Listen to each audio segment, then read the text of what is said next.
Jama'a barkanmu da yamma. Wannan saƙo ne ga mutanen Nasarawa na. Kun gane abin da ya faru ba? Ƙarshen tuka-tuka an ce tik. Mun ƙara samu ƙarin lamba fa. Yanzu mutum uku, kun ga nuna uku. Su ne an samu daga Nasarawa.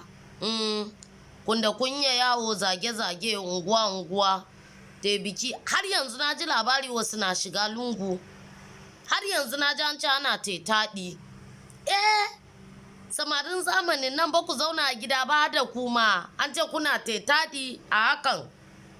Ka san inda ta da rana ko ke kin san inda ya tafi da rana?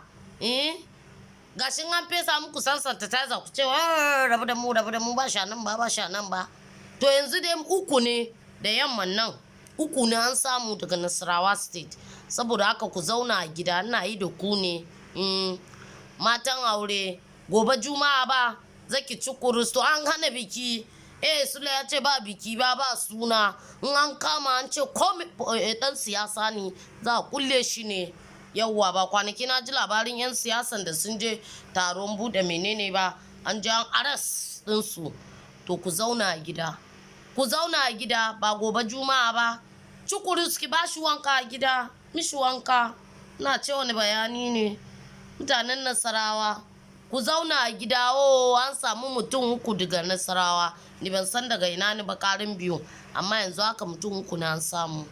Yawwa kuma ba mu sanya ne zai kasance ba. Amma mu yi kokari mu dinga kiyaye kanmu tare da zama a gida. Kunda kun san sauran zancen.